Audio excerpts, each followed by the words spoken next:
నమ శివాయ. కార్తీక పురాణం 17వ అధ్యాయము. అంగీర సూక్త తత్వబోధ. పార్వత్య శ్రీ శంకరోక్త జ్ఞానబోధ. అంగీరసుడిట్లనెను, పోయి కర్మబంధ ముక్తులు, కార్యకారణములు, స్థూల సూక్ష్మములు, ఈ జంటల సంబంధమే దేహమనబడదు.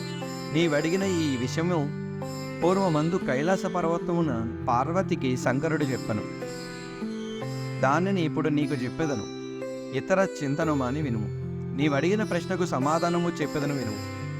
జీవుడనగా వేరెవ్వడనూ లేడు, నీవే జీవుడవు. నేను ఎవడనంటే నేను ఆ బ్రహ్మనే అయి ఉన్నాను. ఇందుకు సందేహము లేదు. దేహమనడి బుద్ధిని విడిచి నిత్యమైన ఆత్మను గూర్చి చింతింపము. ఉద్భూత పురుషుడిట్లు అడిగిన, మునీశ్వర, మీరు చెప్పిన రీతిగా వాక్యార్థ జ్ఞానము నాకు కలుగలేదు కనుక అహం బ్రహ్మేతి వాక్యార్థమును ఎట్లు తెలుసుకొనగలను? ఈ వాక్యార్థ బోధకు హేతువైన పదార్థ జ్ఞానము నాకు తెలియలేదు కాబట్టి విమర్శగా చెప్పకూడదను. ఆత్మ అంతఃకరణమునకు తద్వ్యాపారములకు సాక్షియు, చైతన్య రూపియు, ఆనందరూపియు, సత్యస్వరూపమై ఉన్నది. ఇట్టి ఆత్మను నీవెందుకు తెలుసుకొనటలేదు? సచ్చిదానంద స్వరూపుడును బుద్ధి సాక్షి అయినను వస్తువునే ఆత్మగా తెలుసుకొనము. ఈ దేహమనడి బుద్ధిని విడిచి నిత్యమైన ఆత్మను గూర్చి చింతింపము. దేహము ఘటము వలె రూపము కలిగిన పిండము గనుక ఇది ఆత్మ కాదు. ఇదిగాక ఈ దేహము ఘటము వలె ఆకాశాది పంచ మహాభూతముల వలన పుట్టింది కనుక దేహము వికారము గలది, ఆత్మ కాదు. ఇట్లే ఇంద్రియములు ఆత్మగావని తెలుసుకొనుము.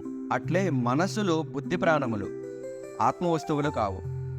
దేహేంద్రియాదులన్నీయు ఎవని సాన్నిధ్యము వలన ప్రకాశించి పనిచేయుచున్నవో అట్టి వారిని ఆత్మగా ఎరుగుము. అనగా అతడే నేనని, ఆత్మయని తెలుసుకొనమని భావము. లోపలికి మలుచుకొనబడిన ఇంద్రియాలతో తెలియదగిన దానికి ప్రత్యక్కని పేరు. ఇనుమును అయస్కాంతమని వలె తాను వికారిగాక బుద్ధ్యాదులను చలింపజేయనది ఏది కలదో అది నేను, ఆ బ్రహ్మనని తెలుసుకొనుము. ఎవని యొక్క సాన్నిధ్యామామరు చేత జడములైన కదలిక లేని దేహేంద్రియమన ప్రాణములు జన్మలేని ఆత్మవలే కదలిక గలిగి ప్రకాశించుచున్నవు ఆ బ్రహ్మను నేను అని తెలుసుకొనుము. ఎవ్వడు వికారిగాక సాక్షి అయి స్వప్నమును, జాగారమును, సుషుప్తిని, వాటి యొక్క ఆద్యంతములను నేను సాక్షి అని తెలుసుకొనుచున్నాడో అది బ్రహ్మ అని తెలుసుకొనుము. ఘటమును ప్రకాశింపజేయు దీపము ఎట్లు ఘటము కంటే భిన్నము అట్లుగానే దేహాదులను ప్రకాశింపజేయు బోధరూపుడైన నేను ఆత్మ అని తెలుసుకొనుము. ఎవడు సర్వప్రియుడై నీ యొక్క పుత్రమిత్ర ప్రియ ప్రియాది భావములను దృష్టగా చూచునో వాడే నేనని బ్రహ్మ అని తెలుసుకొనుము. నిత్యము ఎన్ని మార్లు చూచినను పరప్రేమకు నిత్యానందమునకు స్థానమైనదే బ్రహ్మ, అదే నేనని తెలుసుకొనుము. సాక్షియు బోధరూపుడగు వాడే నీవని ఎరుగుము.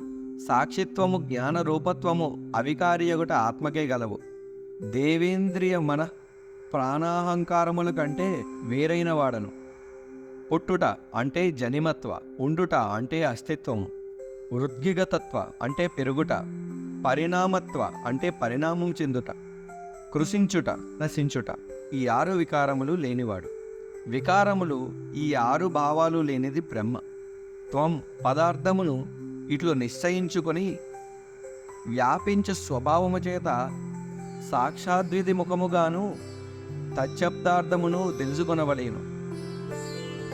అతద్వ్యావృత్తి రూపేణ సాక్షాద్విధి ముఖేన చ వేదాంతానాం ప్రవృత్తిస్య ద్విరాచార్య సుభాషితం. తచ్చబ్దమునకు బ్రహ్మ అర్థము, అతచ్చబ్దమునకు బ్రహ్మణ్యము ప్రపంచమర్థము. వ్యావృత్తి అనగా ఇది కాదని నిరసించుట అనగా ఇది బ్రహ్మగాదిది. బ్రహ్మగాదని దేహేంద్రియాదులను నిరసించగా మిగిలినది బ్రహ్మయని భావము. సాక్షాద్విధి ముఖమనగా సత్యం, జ్ఞానమనంతం బ్రహ్మ అను వాక్యములతో బ్రహ్మ సత్యజ్ఞానానంద స్వరూపుడని తెలుసుకోవలేనని భావము. ఆత్మ సంసార లక్షణ విశిష్టము కాదనియు, సత్యస్వరూపమనియు, దృష్టి గోచరము కాదనియు, తమస్సుకు పైదనియు, అనుపమానంద రూపమనియు, సత్య-, 、 లక్షణయుతమనియు, పరిపూర్ణమనియు చెప్పబడును. అతద్వ్యావృత్తి రూపమనగా సాక్షాతీతముపమనగాను తెలుసుకొనదగిన ఆత్మస్వరూపమును దియేనని అర్థము. వేదముల చేత ఎవ్వడు సర్వజ్ఞుడనియు సర్వేశ్వరుడనియు సంపూర్ణ శక్తివంతుడనియు చెప్పబడుచున్నాడో చెప్పబడినదో ఆ వస్తువునే బ్రహ్మయని తెలుసుకొను.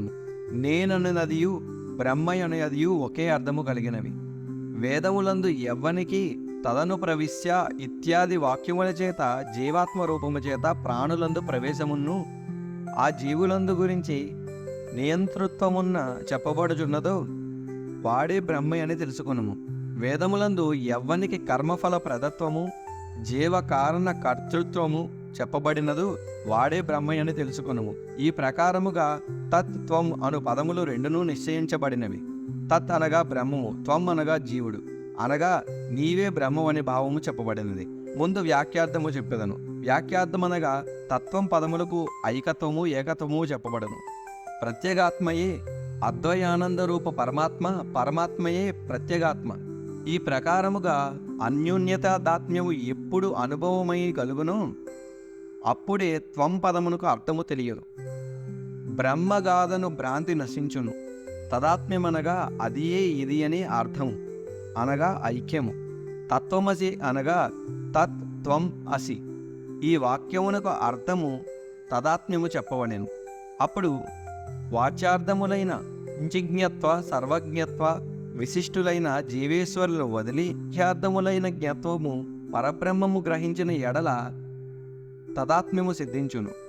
ముఖ్యార్థము బాధ కలిగినప్పుడు లక్షణావృత్తిని ఆశ్రయించవలెను. ఈ లక్షణావృత్తి 3 విధములు. అందులో ఇచ్చట బాగా లక్షణను గ్రహించవలెను, అనగా కొంత పదము విడిచి కొంత పదము స్వీకరించుట భాగలక్షణ అనబడును.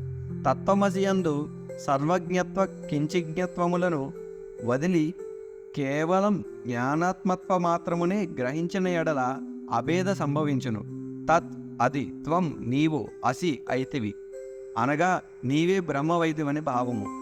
సోయందే వదత్త ఇత్యాది స్థలమందును ఇట్లే బోధ చేయబడును. తత్కాల తద్దేశ విశిష్టుడగు దేవదత్తుడు ఏతత్కాల ఏతద్దేశ విశిష్టుడగు దేవదత్తుడు అను వాక్యములలో విశేషములను తీసివేసి దేవదత్తుడొక్కడే భాషించును. అట్లే సర్వజ్ఞత్వం కించిజ్ఞత్వాలు వదిలి కేవల జ్ఞత్వములు గ్రహించి ఆత్మ ఒక్కటే అని భాషించును. నేను బ్రాహ్మణను. వాక్యార్థబోధ స్థిరపడు వరకు శమదమాది సాధనములు చేయిచు శ్రవణమనన నిధిధ్యాసలను ఆచరించబడేది. ఎప్పుడు శృతి చేతను గురు కటాక్షము చేతను తదాత్మి బోధ స్థిరపడునో అప్పుడు సంసార మూలము నశించును. కొంతకాలము మాత్రము ప్రారబ్ధ కర్మ అనుభవింపుచుండి ప్రారబ్ధ క్షయమందు పునరావృత్తి రహితమైన మోక్షపదముంది నిరతిశయానందముతో నుండును. కాబట్టి ముందు చిత్తశుద్ధికై కర్మను చేయవలెను. ఆ కర్మ విధినంతయు గురువు వలన తెలుసుకొని చేసి తత్ఫలమును హరికి సమర్పించి విగత పాపుడై తరువాత ఆ పుణ్యము చేత జన్మమెత్తి శ్రవణాదులను అభ్యసించి విజ్ఞాని అయి కర్మబంధమును తెంచుకొని మోక్షముందుదువు. ఇందుకు సందేహము లేదు. అంగీరస మునీశ్వరుడిట్లు చెప్పగా విని సంతోషించి తిరిగి వాడిట్లు అడిగాను. ఇంతటితో కార్తీక పురాణం 17వ అధ్యాయం సమాప్తం. ఓం నమః శివాయ.